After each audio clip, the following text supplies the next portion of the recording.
Welcome back to Africa Science Focus, the science and development show from SciDevNet. I am Ogechi Ekeanyanwu. In this episode, we delve into the hurdles that women on the African continent experience while attempting to pursue careers in science, technology, engineering, and mathematics, or STEM.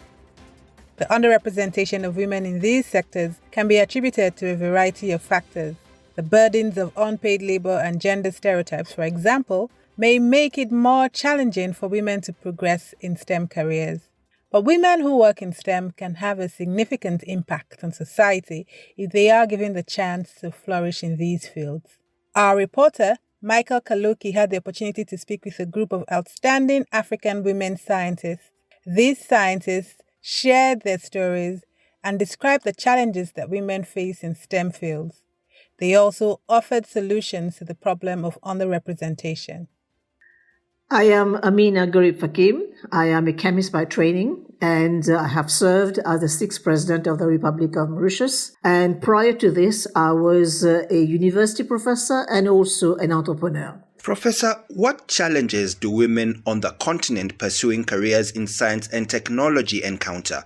And what has been your personal experience? First of all, the numbers on there. And let's say, for example, a woman operating in a university, and at the same time, she chooses to get married and have a family. When she rejoin again the institution, she will find that she is assessed on very outdated criteria. For example, the gap years when she has been on maternity leave is not taken on board. Not enough is done in terms of providing for the mother, so she finds herself battling the outdated criteria for promotion. And also the fact that the base is not very large in terms of numbers coming in. So when you look at the funnel, we are really looking at the funneling out. The trickle that comes out, they very often get blocked at middle management level. So there are not enough women in key position. And also we find that societal attitude to women, not just in sciences, but in any field, being in engineering, being in higher position, societal attitude doesn't actually help the women to make her way up. And in my case, I battle these prejudices, because don't forget that women, they are not considered at par to the male colleague. So the problem is multifold. But promoting women in science requires also mentoring, requires also having these role models. And that is true not just for women in science, but for girls who aspire to go into the sciences. And for me, again, the problem was the fact that when I wanted to start a career in science, I was discouraged because I was told that science is for boys. It is not meant for girls, because when you come back, the advice I was given by the career guidance officer is that when I come back, there'll be no job for me. Because this is the premise, of course, of a male-only domain, which is completely false.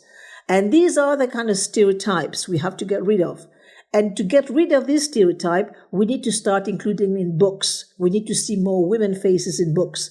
We need to do away with all these negative stereotypes. And also, one more important thing as well is we need to look at the infrastructure of accessing education, accessing sciences for girls and boys, but more for girls. So we need to make sure that the infrastructure is there, the role models are there, and the mentoring is there, and also the stereotypes are removed. Professor, on the African continent, how involved are women in fields of science? And what have things been like in the past, and what is it like now? When I was growing up, it was a challenge for parents to educate their girls. The culture would have it that educating a girl is not a priority because the girl will be married off and it's the in-laws who will be benefiting. And it made economic sense to be educating the boy. So girls didn't have access to the sciences. And also we must posit this within the African kind of right for self-determination, because African history is about 60 odd years post-independence. So the issue was whether we are training African for being administrators, or we are training African as scientists. We were not training African to become scientists. We were essentially training African to be administrators. Therefore, the social sciences were very much in vogue. So a lot of emphasis was not put on building the infrastructure for schools, for colleges, universities, you name it, it wasn't there. And then if you add on to this, the issue of girls not having access to education, obviously the situation is more compounded. But having said this, it's work in progress, and we are witnessing now more girls in education. And in fact, the UNESCO statistics speak very eloquently of how we are progressing. But still, in the sciences, there is a dearth in finding those women, because we know that women scientists are entrepreneurial, and women scientists, of course, are highly productive when they actually put the mind to solving some of the key issues, which, of course, are science-based and, of course, science-related. Professor, what can be done to bridge the gender gap in the field of science, technology, engineering, mathematics, that is the science fields? What can be done to provide inclusive and supportive learning and work environments? As I said, if you look at the figures themselves are very poor because of the scientist cohort in Africa. I think about 20% are women. So the numbers are very, very low. So we need to be more inclusive in our approach to recruitment. We need to actually, well, as I said, go back again to the school medium. Unfortunately, many African countries, they still haven't understood that they need to actually encourage boys and girls into the sciences. Now, also, what kind of science, what kind of pedagogy are we talking about in the continent? Rote learning is out. We need to make sure that the education which is being imparted to boys and girls, they are fit for purpose. Now, how to bring in more women is that we need to have this affirmative action. And we need to ensure that we encourage the girls. We don't say that what I was told, that science is not for me, science is for boys. So we need to actually bring in the role model. We need to encourage girls accessing education to begin with.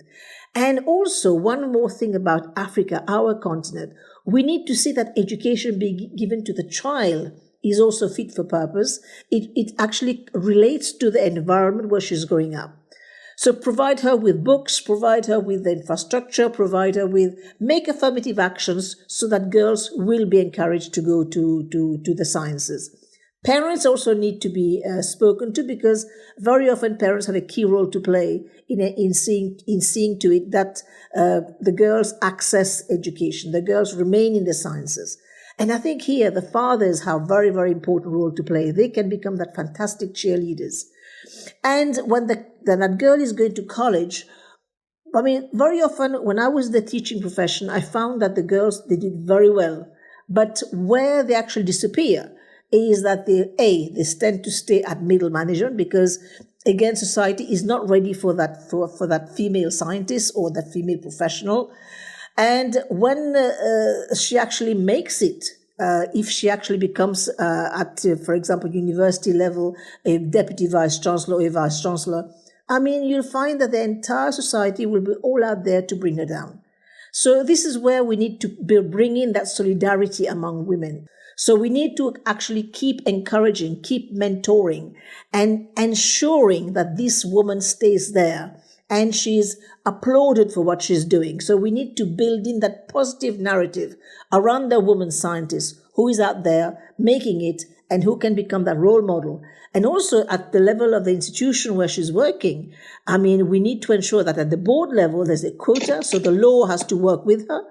And also, we need to ensure that these promotion criteria I mentioned earlier on, they are really fit for purpose again, because they need to take on board the fact that the woman has to have a family, she'll be giving birth, she'll be away for a while. So they have to be factored in, not as negatives, but as positive, so that she can move on and up the ladder.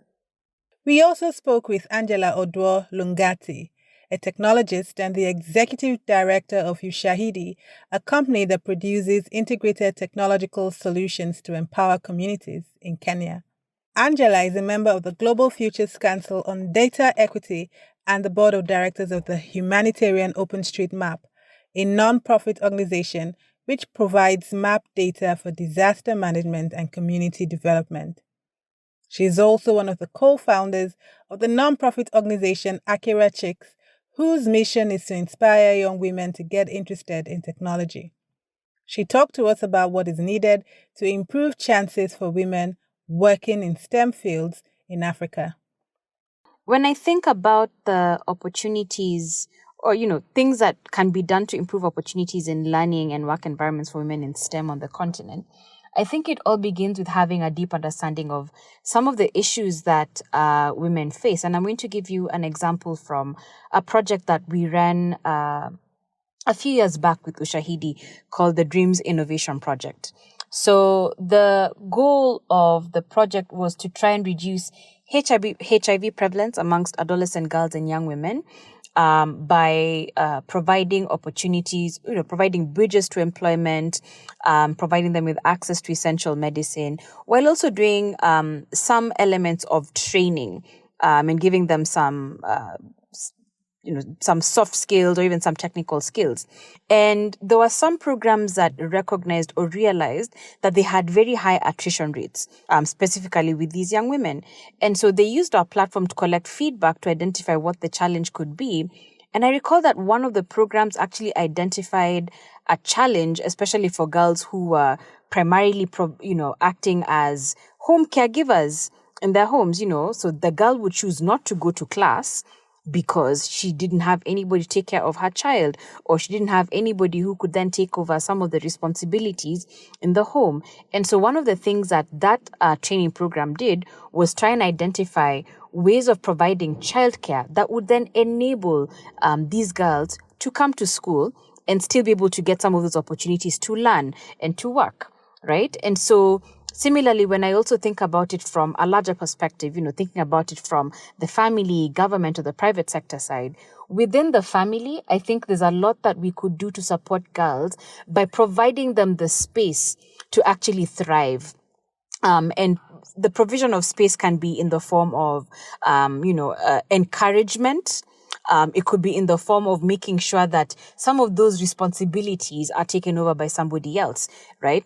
From the government sector, I think this is where policy comes to play, right? What are some of the rules and regulations that have been set in place? I think one of the things that I'm really proud of about our country, about the Kenyan labor laws is things like the fact that it allows for, young mothers to go back to work and have their jobs protected, that you can take maternity leave, come back, and still have access to the same job.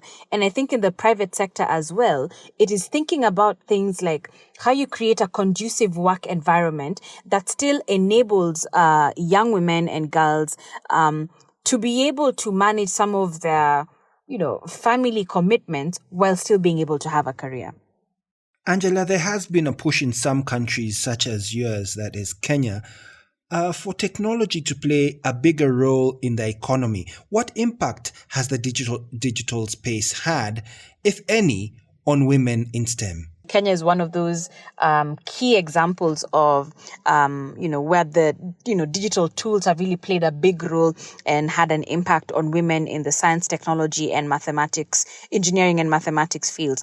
I think, one, it has provided for the ability, financial inclusion.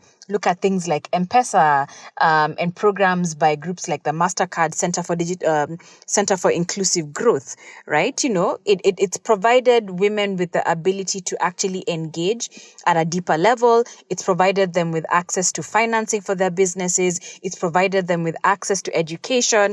It's provided them with access to networks that can help to build them. I should say M-Pesa that you mentioned there is a digital mobile money platform that is quite popular here in Kenya. Angela, what can Africa learn from other parts of the world about bridging the gender gap in STEM, that is science, technology, engineering, and mathematics? And are there some regions that have done well in bridging the gap? And what did they do to get there? This is actually an interesting question. And in many ways, sometimes I think there's also an opportunity for the rest of the world to learn from Africa. I personally do not subscribe to the idea that, those of us in Africa have to learn from other countries.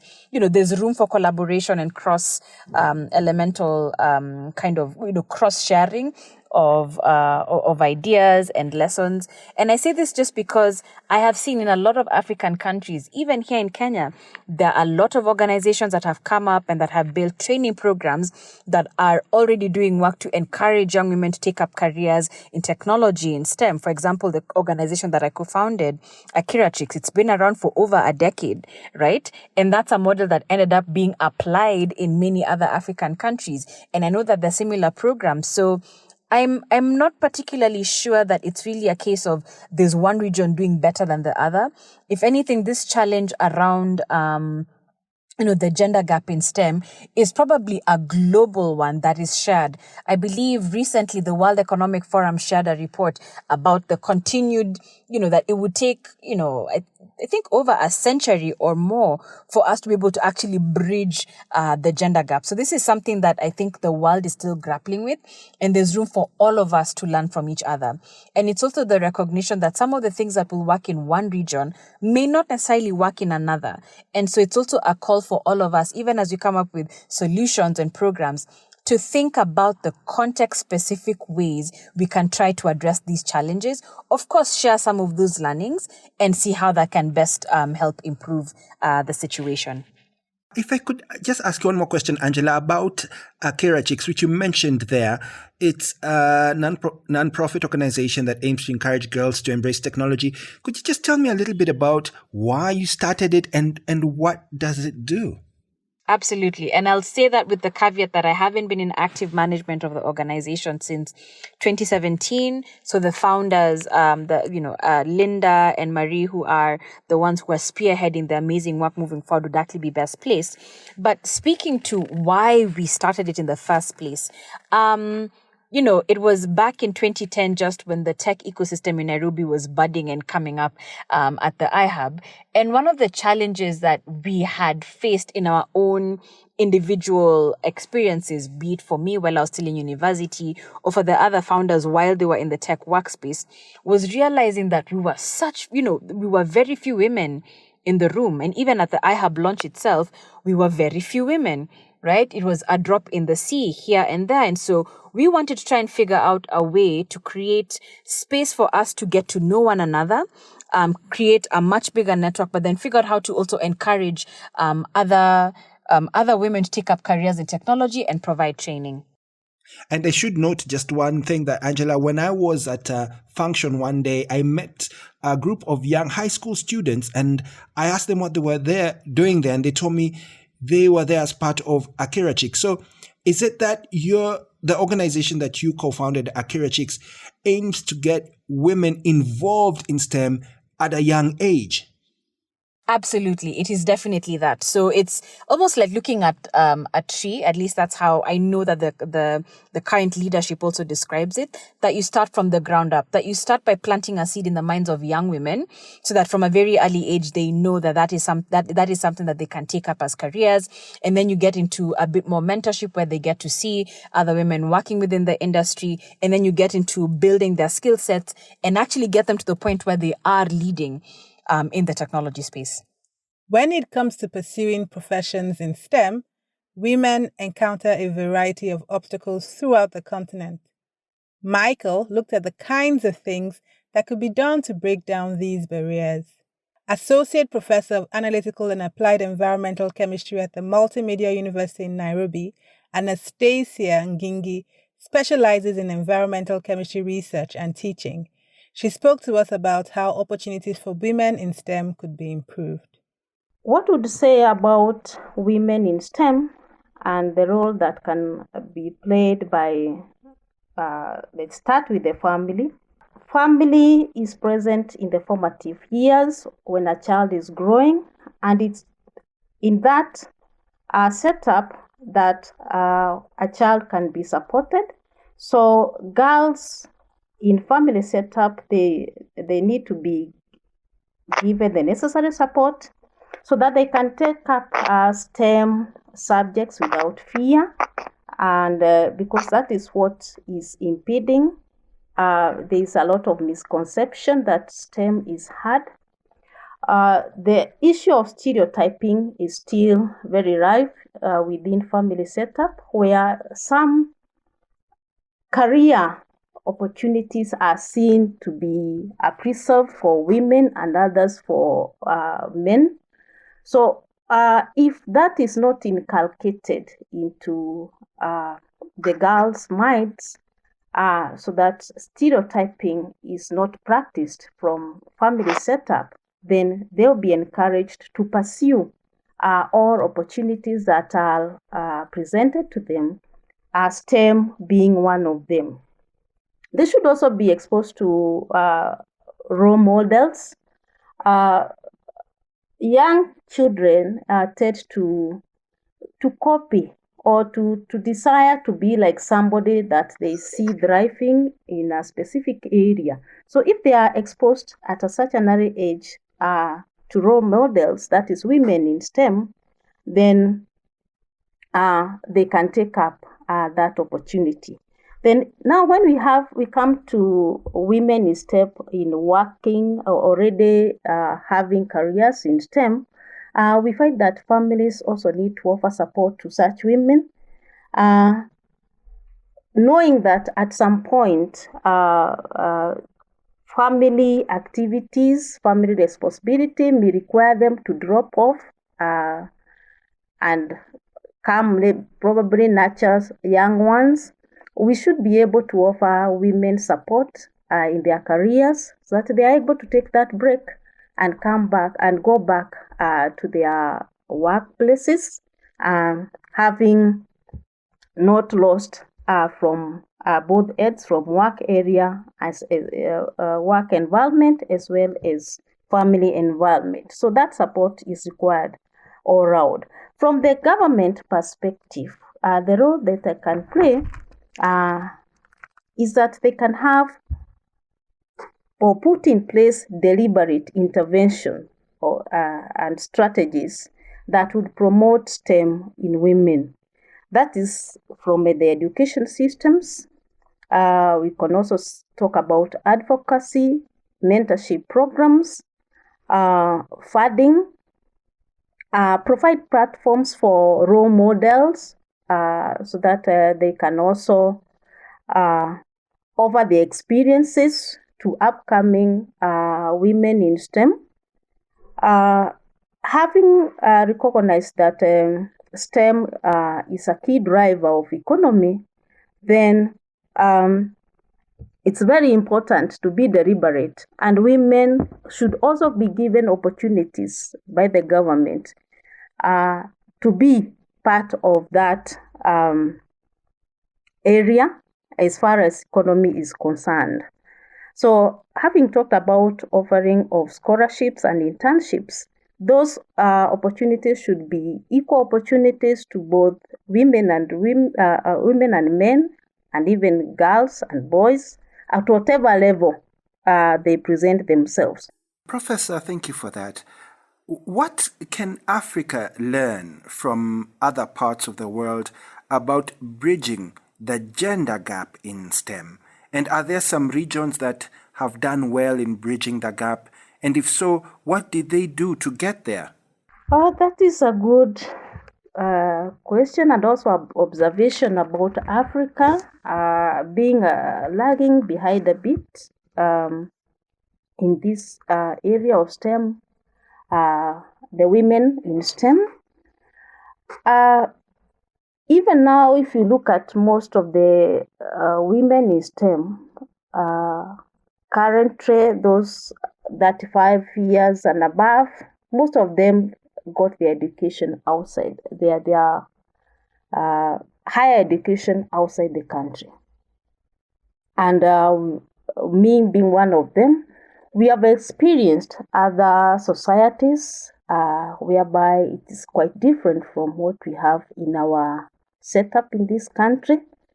Most of the developed countries, the Europe, the US, you find that there are more women in STEM than the situation in Africa. That can be attributed to early exposure, also deliberate programs by those countries to promote women in STEM. And Africa is just starting. So we have milestones to make, and some of the things that can be done, because as I've mentioned, is that higher education opportunities for women in STEM have been quite few in our country and most of African countries, simply because of lack of funding. If now we talk about higher education, funding is limited, and the scholarships that you get are outside the country, very few within the country.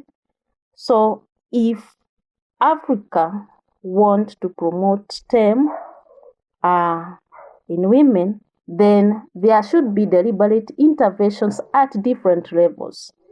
At higher levels, let's say in universities, then have programs that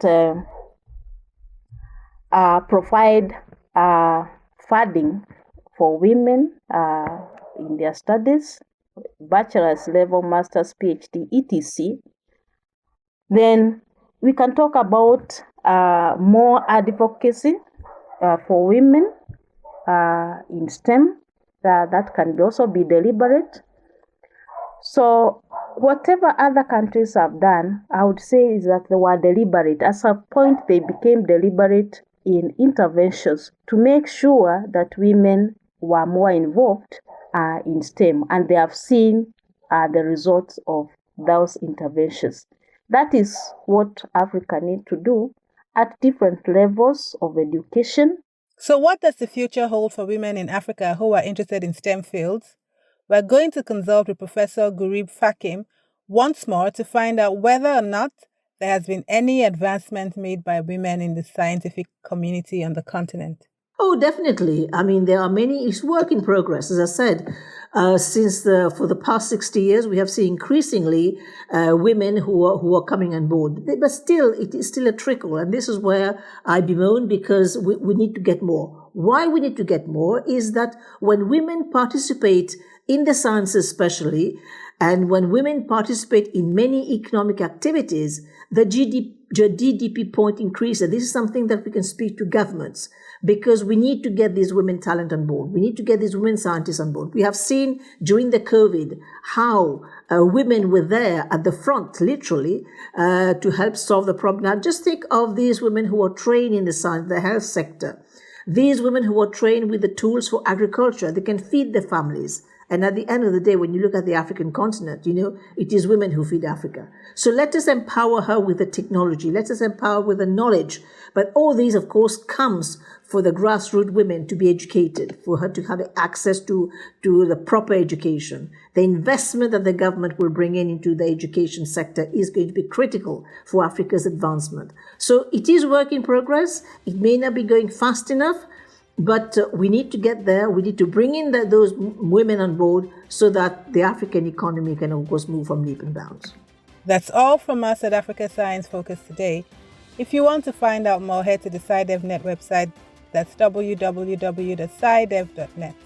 Today's show was produced by Alice Hurst, with editing and presenting by Ogechi Ekeanyanwu. Reporting was done by Michael Kaloki.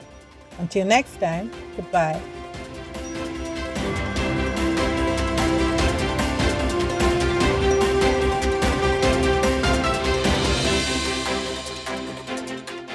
Africa Science Focus is produced by SciDevNet and distributed in association with your local radio station. This podcast was supported by the Science Granting Council's initiative, which aims to strengthen the institutional capacities of 16 public science funding agencies in Sub-Saharan Africa.